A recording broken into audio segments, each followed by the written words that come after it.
الحمد لله نحمده ونستعينه ونستغفره ونؤمن به ونتوكل عليه ونعوذ بالله من شرور أنفسنا ومن سيئات أعمالنا من يهده الله فلا مضل له ومن يضلله فلا هادي له وأشهد أن لا إله إلا الله وحده لا شريك له وأشهد أن محمدًا عبده ورسوله صلى الله تعالى عليه وسلم. أما بعد فإن خير الحديث كتاب الله وخير الهدي هدي محمد صلى الله عليه وسلم وشر الأمور محدثاتها وكل محدثة بدعة وكل بدعة ضلالة وكل ضلالة في النار. أعوذ بالله السميع العليم من الشيطان الرجيم. بسم الله الرحمن الرحيم. قاف والقرآن المجيد بل عجبوا أن جاءهم منذر منهم فقال الكافرون هذا شيء عجيب أإذا متنا وكنا ترابا ذلك رجع بعيد قد علمنا ما تنقص الأرض منهم وعندنا كتاب حفيظ بل كذبوا بالحق لما جاءهم فهم في أمر مريج أفلم ينظروا إلى السماء فوقهم كيف بنيناها وزيناها وما لها من فروج والأرض مددناها وألقينا فيها رواسي وأنبتنا فيها من كل زوج بهيج تبصرة وذكرى لكل عبد منيب. ونزلنا من السماء ماء مباركا فأنبتنا به جنات وحب الحصيد والنخل باسقات لها طلع نضيد رزقا للعباد وأحيينا به بلدة ميتا كذلك الخروج كذبت قبلهم قوم نوح وأصحاب الرس وثمود وعاد وفرعون وإخوان لوط وأصحاب الأيكة وقوم تبع كل كذب الرسل فحق وعيد أفأعينا بالخلق الأول بل هم في لبس من خلق جديد. قال الله تبارك وتعالى في مقام آخر قل يا عبادي الذين أسرفوا على أنفسهم لا تقنطوا من رحمة الله إن الله يغفر الذنوب جميعا إنه هو الغفور الرحيم.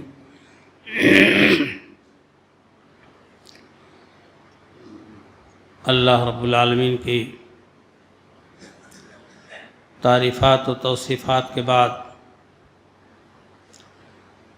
انگنت بے شمار درود و سلام ہوں امام الاولین والآخرین سید المرسلین شفیع المذنبین جناب محمد الرسول اللہ صلی اللہ علیہ وسلم کی ذات گرامی پر.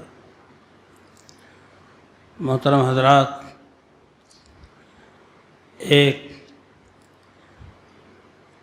باسعادت اور بابرکت مہینے سے ہمارا آپ گزر رہے ہیں، بلکہ یوں کہا جائے کہ رمضان مبارک کا بابرکت سایہ سمٹتا جا رہا ہے، یہاں تک کہ 2 حصہ سمٹ چکا اور 1/3 حصہ باقی ہے. ابھی بہت کچھ باقی ہے. اگر ہم سے کوتاہیاں ہیں، ہم سے فروگزاشت ہوئی ہیں، تو اپنے رب کی طرف رجوع کریں. وہ بڑا بخشنے والا، بڑا رحم کرنے والا ہے۔ اس کی شان غفاری، شان کریمی و رحیمی کہ اندازہ ہم اور آپ نہیں کر سکتے کہ اللہ تعالیٰ کتنا غفور و رحیم ہے اپنے بندوں پر۔ اس کی شان رحیمی کے لیے یہی کافی ہے کہ یہ انسان دن و رات میں، اجالے اور اندھیرے میں کس قدر گناہ کا مرتکب ہوتا ہے، لیکن پھر بھی اللہ کی طرف سے فوری پکڑ نہیں ہوتی، مواخذہ نہیں ہوتا ہے۔ اللہ اس پر روزی کا دروازہ نہیں بند کرتا ہے، کسی بیماری آزاری میں نہیں مبتلا فرماتا ہے۔ یہ اس کی شان کریمی ہے کہ درگزر فرماتا ہے۔ بڑا وسیع ہے اللہ رب العالمین۔ آپ قرآن کریم اٹھا کر کے دیکھیں اس موضوع کے تحت، تو آپ کو قرآن کریم کی اتنی آیتیں ملیں گی جس میں غفور الرحیم کا ذکر ہے، رحیم و ودود کا ذکر ہے، غفور الرحیمہ کا ذکر ہے، بار بار، حتیٰ کہ انبیاء کرام علیہم السلام اور عوام الناس یا صحابہ کرام رضوان اللہ علیہم اجمعین کے حالات کا ذکر فرما کر جہاں چوک ہوئی ہے تو اللہ تعالیٰ نے متنبہ کر دیا ہے کہ آپ کا رب بڑا غفور رحیم ہے۔ یعنی بھلے سے غلطیاں ہو گئی ہیں، لیکن اگر آپ رجوع کریں گے اللہ سے، استغفار کریں گے، انابت اللہ کریں گے، تو اللہ رب العالمین بڑا بخشنے والا ہے۔ سورہ زمر کی آیت میں نے تلاوت کی ہے۔ اللہ نے فرمایا کہ اے نبی صلی اللہ علیہ وسلم، آپ لوگوں کو بتلا دیں، میرے بندوں کو خبر کر دیں، یا عبادی الذین اسرفوا علی انفسہم لا تقنطوا من رحمت اللہ ان اللہ یغفر الذنوب جميعا انہ هو الغفور الرحیم، کہ میرے بندوں کو آپ بتلا دیں جنہوں نے اپنے نفسوں پر ظلم کیا ہے، جنہوں نے اپنے نفسوں پر ظلم کیا ہے، اللہ کی رحمت سے مایوس نہ ہو۔ لا تقنطوا من رحمت اللہ ان اللہ یغفر الذنوب جميعا، اللہ رب العالمین بندے کے تمام گناہوں کو معاف فرما دے گا۔ انہ هو الغفور الرحیم، اس لیے کہ وہ بخشنے والا، رحم کرنے والا ہے، بہت زبردست بخشنے والا ہے، بہت زبردست معاف کرنے والا، رحم کرنے والا ہے۔ اس آیت کا پس منظر، بیک گراؤنڈ یہ بیان کیا گیا ہے کہ چند صحابہ کرام یا چند حضرات مشرکین میں سے آئے اور انہوں نے عرض کیا، اے اللہ کے رسول صلی اللہ علیہ وسلم، ہم ایمان تو لے آئیں، ہم اسلام قبول کر لیں، آپ کی دعوت کو ہم منظور کر لیں، لیکن بہت بڑے بڑے جرائم ہم نے کیے ہیں، شرک کا کام، زناکاری، شراب خوری، چوری ڈکیتی کے واردات اور نہ جانے کتنے جرائم کا ارتکاب ہم نے کیے ہیں۔ اسلام لے آئے تو ہمارا اس کا کیا حال ہوگا جو غلطیاں ہم نے کی۔ اللہ کے رسول صلی اللہ علیہ وسلم تو اپنی طرف سے کچھ نہیں کہہ سکتے تھے جب تک کہ اللہ کا فیصلہ نہ آ جائے۔ اللہ تعالیٰ نے یہ آیت کریمہ اتاری کہ اے نبی صلی اللہ علیہ وسلم، میرے بندوں کو آپ باخبر کر دیں جنہوں نے اپنے نفسوں پر ظلم کیا ہے، اللہ کی رحمت سے مایوس نہ ہو۔ لا تقنطوا من رحمت اللہ ان اللہ یغفر الذنوب جميعا، اللہ تعالیٰ تمام گناہوں کو معاف فرما دے گا۔ حضرت عمرو بن العاص رضی اللہ تعالیٰ عنہ کا مشہور واقعہ ہے، آئے خدمت نبوی میں اور عرض کیا کہ ابسط یمینک، اے اللہ کے رسول صلی اللہ علیہ وسلم، آپ اپنا داہنا ہاتھ پھیلائیں، بڑھائیں ہماری طرف، لے ابایعک، تاکہ میں آپ کے ہاتھ پر بیعت ہو جاؤں۔ جب نبی صلی اللہ علیہ وسلم نے اپنے دست مبارک کو بڑھایا تو انہوں نے کھینچ لیا کہ اللہ کے رسول صلی اللہ علیہ وسلم کچھ شرائط ہیں، کچھ مسائل ہیں، زندگی کے گناہ ہیں، ان کی کیا گارنٹی ہے؟ تو آپ صلی اللہ علیہ وسلم نے فرمایا کہ اے میرے العاص، ان الاسلام یہدم ما کان قبلہ، اسلام ان تمام گناہوں کو ملیا میٹ کر دیتا ہے، اللہ تعالیٰ اس کے گناہوں کے لائن پر معافی کا قلم پھیر دیتا ہے جو اسلام قبول کر لیتا ہے۔ اب اسلام لانے کے بعد جو غلطیاں اس سے ہوں گی پھر وہ اس کا ذمہ دار ہوگا، اللہ سے مغفرت کا طلبگار ہوگا، لیکن اسلام لانے سے پہلے جتنی بھی غلطیاں خطائیں سرزد ہوئی ہیں، اسلام لا الہ الا اللہ محمد الرسول اللہ کے اقرار کے بعد سارے گناہ اللہ تعالیٰ معاف فرما دے گا۔ میرے دوستو اور بھائیو، اللہ تبارک و تعالیٰ تو بڑا غفور رحیم ہے۔ اللہ نے فرمایا کہ وَمَن يَعْمَلْ مِن سُوءٍ أَوْ يَظْلِمْ نَفْسَهُ ثُمَّ يَسْتَغْفِرِ اللَّهَ يَجِدِ اللَّهَ غَفُورًا رَحِيمًا، جو شخص برا کام کرے، گناہ کا مرتکب ہو یا اپنے نفس پر ظلم کرے، شرک کا کام کر ڈالے، پھر اللہ تعالیٰ سے استغفار کرے، مغفرت کا طلبگار ہو کہ اللہ تعالیٰ میں نے غلطی کی، میں خطاوار ہوں، اے اللہ مجھے بخش دے، تو یجد اللہ غفور الرحیمہ، اللہ کو بڑا زبردست بخشنے والا، رحم کرنے والا پائے گا۔ یہ قرآن کا فیصلہ ہے۔ ہم عوام خواص صبح و شام میں کتنی غلطیاں کرتے ہیں، زبان کی غلطی، آنکھ کی غلطی، کان کی غلطیاں، ہاتھ پاؤں سے جانا آنا چلنا گناہ کی طرف۔ لیکن اگر ہم اللہ کے حضور صدق دل سے جب ہم انابت کریں گے تو یقینا اللہ تعالی ہم کو اپنے دامن رحمت میں لمیٹ لے گا، دامن رحمت میں سمیٹ لے گا۔ بڑا ہی غفور رحیم ہے۔ اللہ کے رسول صلی اللہ علیہ وسلم نے فرمایا کہ انسان تو خطا کار ہے، کل بنی آدم خطاؤن وخیر الخطائین التوابون۔ آپ صلی اللہ علیہ وسلم نے فرمایا کہ ہر انسان خطا کار ہے، کوئی بچ نہیں سکتا، کوئی کہہ نہیں سکتا کہ میں دودھ کا دھلا ہوا ہوں، لیکن بہترین خطا کار گنہگار وہ ہے جو اللہ سے توبہ کر لے۔ غلطی کس سے نہیں ہوتی، مگر اللہ سے توبہ کر لے تو اللہ کے نزدیک وہ بہت بہترین بندہ ہو جاتا ہے۔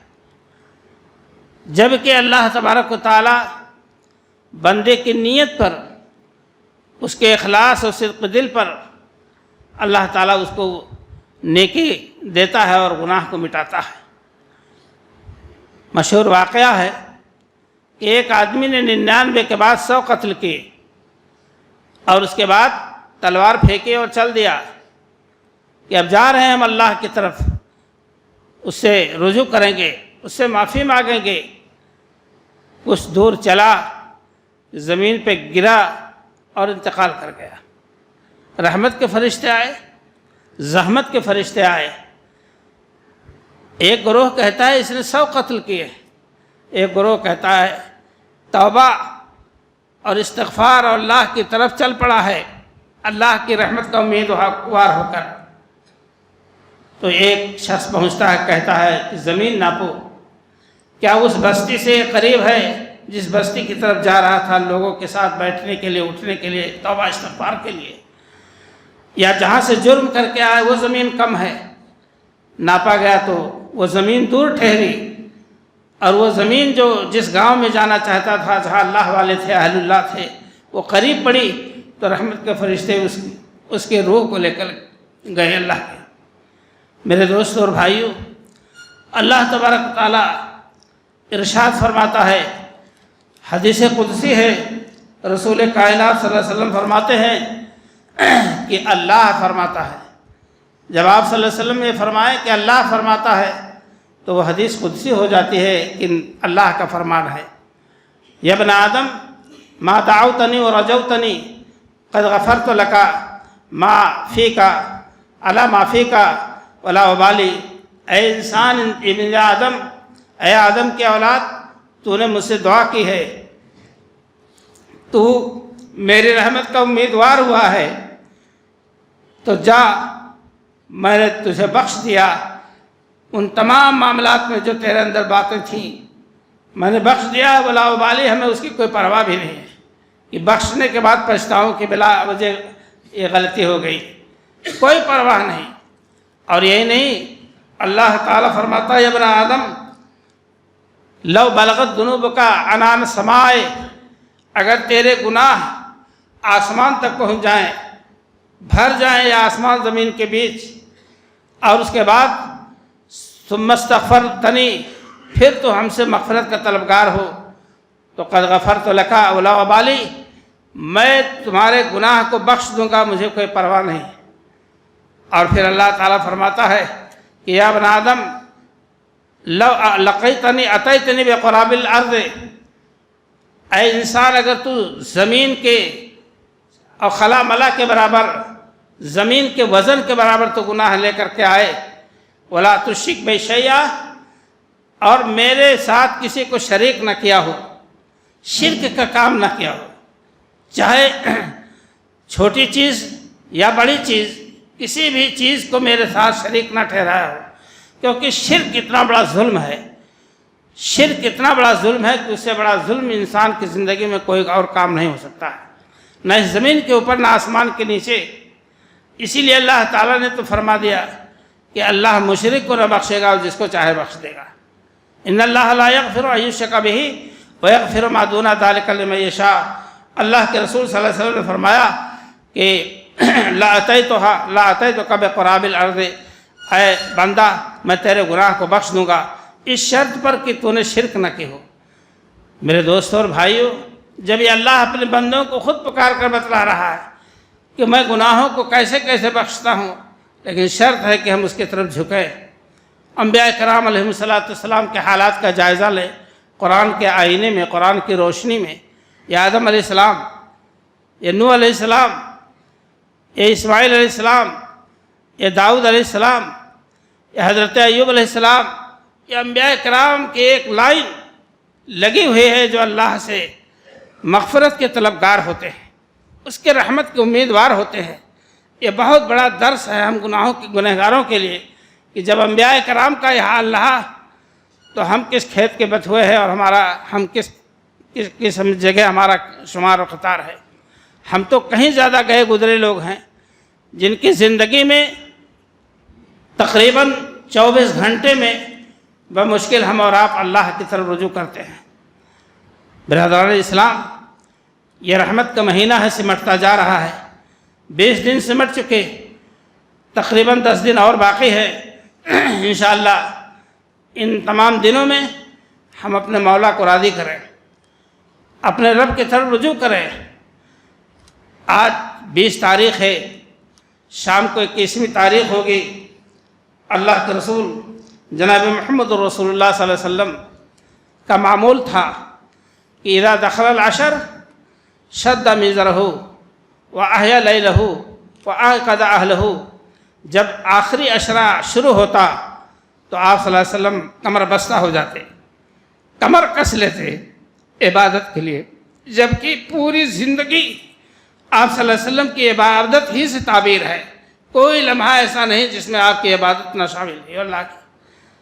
لیکن اس کے باوجود عبادت کا اتنا حرص، طلب ثواب کے لیے اتنی کوشش کہ جب رمضان المبارک کا آخری عشرہ تھا تو آپ اپنے تہبند کو کس لیتے، اشارہ ہے کہ تیاری مکمل کر لیتے، اور احیا لیلہ، پوری رات بیدار رہتے، دعا استغفار میں وایقظ اہلہ، اپنے بال بچوں کو بھی جگاتے، بیدار کراتے کہ اٹھو اور اللہ کی عبادت کرو۔ میرے دوستوں اور بھائیوں، یجتہد فی العشر الاواخر ما لا یجتہد فی غیرہ، نبی صلی اللہ علیہ وسلم جتنا اس آخری عشرے میں محنت کرتے تھے عبادت میں، اتنی محنت کسی اور عشرے میں اور کسی اور مہینے میں نہیں فرماتے تھے۔ یہ درس ہے ہمارے لیے، عبرت ہے کہ آقا مدنی صلی اللہ علیہ وسلم جن کا مرتبہ بلند یہ ہے کہ اللہ تعالیٰ کی طرف سے بخشائے ہیں، لیکن طلب ثواب کے لیے، ثواب کی کثرت کے لیے اللہ کے رسول صلی اللہ علیہ وسلم اور امت کو درس دینے کے لیے کہ ہماری امت کے افراد ایسے ہی عبادت کے لیے تیار رہیں۔ میرے دوستوں اور بھائیوں، اسی آخری عشرے میں قرآن کریم کا نزول ہوتا ہے۔ انا انزلناہ فی لیلۃ القدر وما ادراک ما لیلۃ القدر لیلۃ القدر خیر من الف شہر تنزل الملائکۃ والروح فیہا بإذن ربہم من کل امر سلام ہی حتی مطلع الفجر۔ اسی مبارک عشرے میں قرآن کریم کا نزول ہوا جس کا نام لیلۃ القدر ہے۔ اللہ کے رسول جناب محمد رسول اللہ صلی اللہ علیہ وسلم کو وہ رات دکھائی گئی کہ وہ کون سی رات ہے جس میں قرآن کا نزول ہوا۔ آپ صلی اللہ علیہ وسلم باہر آئے، دو مسلمان جھگڑ رہے تھے کسی مسئلے میں، آپ صلی اللہ علیہ وسلم ان پر ناراض ہوئے، اس کے بعد اللہ تعالیٰ نے آپ کے ذہن سے اس چیز کو ختم کر دیا، بھلا دیے گئے۔ آپ خود فرماتے ہیں کہ میں نکلا کہ لوگوں کو بتلا دوں کہ پھر اللہ تعالیٰ نے میرے ذہن سے بات نکال دی، میں بھلا دیا گیا۔ لیکن یقینی بات ہے، آپ صلی اللہ علیہ وسلم نے فرمایا کہ یقینی بات ہے کہ فابتغوا عشر الاواخر من الوتر، اس رات کو تم تلاش کرو، تحروا لیلۃ القدر فی العشر الاواخر من الوتر، آخری عشرے کی طاق راتوں میں تلاش کرو۔ یہ آپ نے یقینی بات فرمائی ہے، تو وہ طاق رات میں 21ویں میں، 23ویں میں، 25ویں، 27ویں، 29ویں میں، انہی 5 راتوں میں کوئی ایک رات ہے۔ بعض روایات سے 27 کو افضلیت حاصل ہے، بعض روایات کو 21 اور 23 کو، بعض سے 29 اور 27 کو۔ لیکن میرے دوستوں اور بھائیوں، ساری روایات کا خلاصہ یہ ہے، اور شاید اللہ کو یہ منظور رہا ہو کہ ہمارے بندے مزید 10 رات ڈٹ کر کے اللہ کی عبادت کریں اور اس رات کے پا لینے کی کوشش میں لگے رہیں جو 1000 مہینوں کی راتوں کی عبادت سے افضل ہے۔ یہ اللہ تعالیٰ کا جو ہے بھلا دینا نبی صلی اللہ علیہ وسلم کو، شاید یہی حکمت اس میں پوشیدہ رہی ہو۔ برادران اسلام، ہم کو اور آپ کو بہت بڑی یہ نعمت ملی ہے کہ جو ہم کو ایک رات مل جائے، جو کھیلنے کے لیے نہیں، کودنے کے لیے نہیں، ہڑبڑ مچانے کے لیے نہیں جیسے کہ مساجد میں لوگ کرتے ہیں، نعت گوئی کے لیے نہیں، یکسو ہو کر آپ اللہ کے کلام کی تلاوت کریں۔ نبی اکرم صلی اللہ علیہ وسلم کے بارے میں آتا ہے کہ آپ صلی اللہ علیہ وسلم بہت زیادہ سخی تھے، بہت زیادہ نیک کاموں میں سبقت لے جاتے، لیکن جب رمضان مبارک کا مہینہ آتا تو اس میں اور زیادہ آپ اچھے کام کرتے، بڑھ چڑھ کر حصہ لیتے، خیرات صدقات میں حصہ لیتے۔ اللہ کے رسول صلی اللہ علیہ وسلم کے بارے میں فرمایا کہ جب جبریل امین آتے آپ کے پاس رمضان میں تو آپ صلی اللہ علیہ وسلم ان کے سامنے قرآن پیش کرتے، قرآن آپ ان کو سناتے، اور جب جبریل آتے تو ریح مرسلہ سے بھی زیادہ تیز اللہ کی راہ میں خیرات فرماتے، تیز ہوا سے بھی زیادہ آپ صلی اللہ علیہ وسلم خیرات فرماتے تھے غربا مساکین پر۔ میرے دوستوں اور بھائیوں، اللہ کے رسول صلی اللہ علیہ وسلم جیسا عمل کا تصور تو ہم لوگوں کے وہم و خیال سے تو باہر ہے، لیکن کوششیں اس طریقے پر چلنے کی کوششیں ہمارے اندر پائی جانی چاہیے۔ میرے دوستوں اور بھائیوں، اسی مبارک مہینے میں کتنے ادارے، کتنے مدارس و مکاتب، کتنے بیوہ یتامہ مساکین، کتنے غربا کی پرورش ہوتی ہے اور لوگ اللہ کی راہ میں خرچ کرتے ہیں۔ میرے دوستوں اور بھائیوں، تو یہ عشر اخیرہ بہت ہی فضیلت کا حامل ہے، اسی لیے اللہ تعالیٰ نے اس مبارک رات کو قرآن پاک میں لیلۃ القدر کے نام سے ذکر فرمایا۔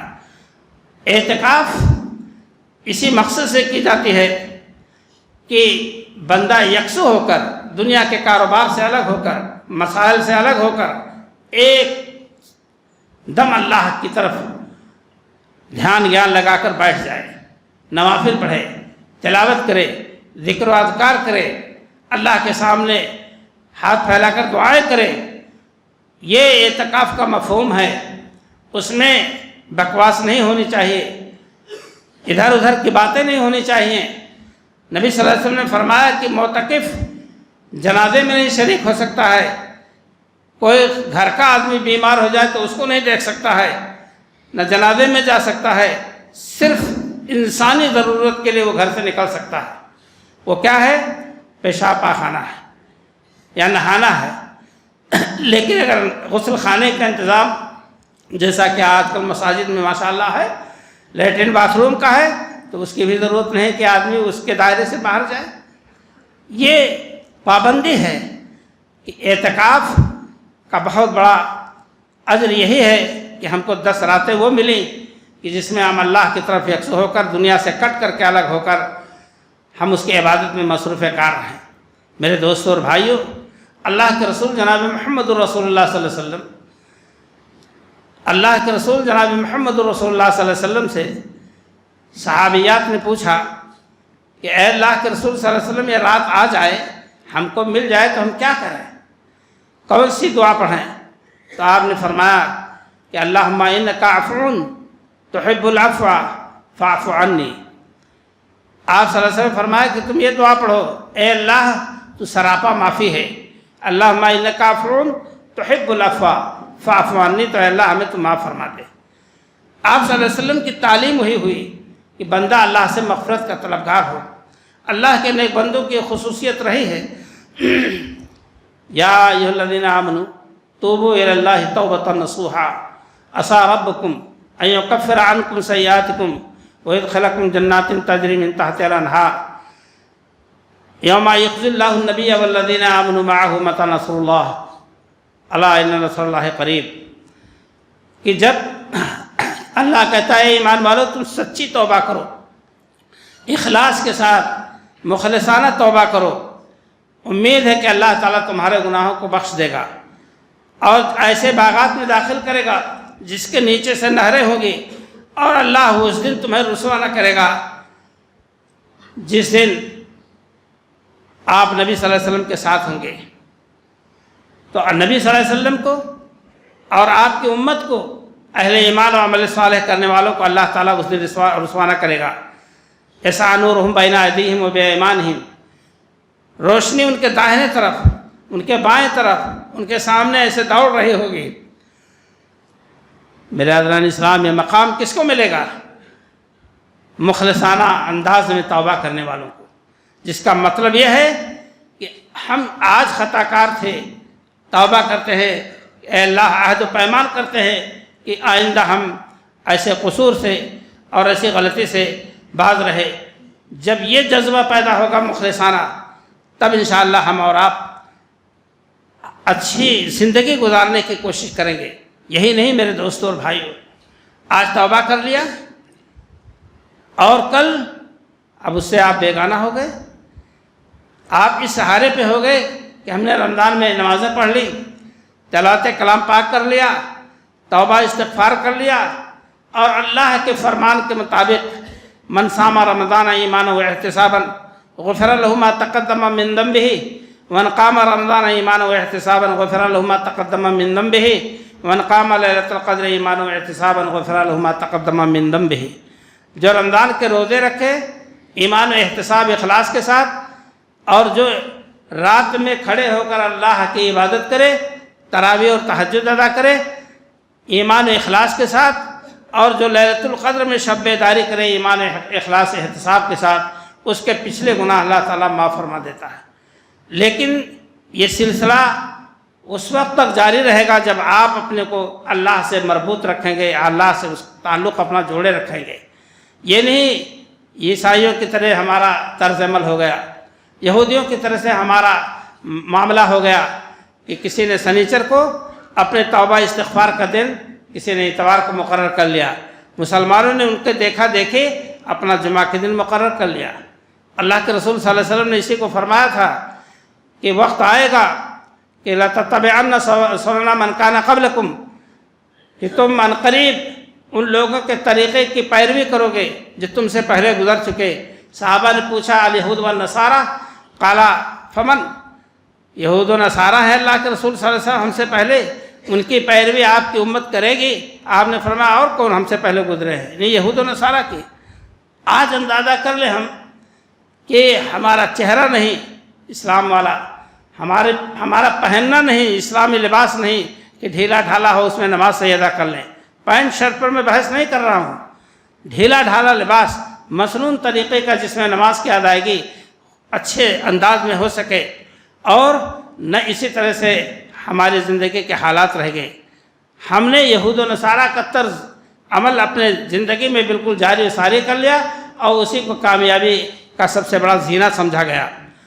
میرے دوستوں اور بھائیوں، جس پر اللہ کے رسول صلی اللہ علیہ وسلم کی لعنت، جس قوم پر اللہ کی لعنت اور رسول اللہ صلی اللہ علیہ وسلم کی لعنت، جس قوم پر ساری دنیا جہان کی لعنت ہو، اس کی طرز زندگی کو ہم اپنائیں تو ہمارے لیے سوہان روح ہے، شرم کی بات ہے، غیرت آنی چاہیے۔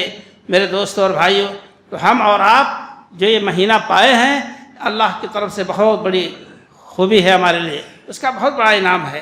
آپ دیکھ رہے ہیں، اپنی آنکھوں سے دیکھ رہے ہیں، اپنے کندھوں پر اٹھا کر لے جا کر حوالے قبر کرتے ہیں اللہ کے بندیوں کو، اور یہ کیا پتہ کہ آنے والا زمانہ جو آئندہ رمضان مبارک آئے تو ہم رہیں یا نہ رہیں۔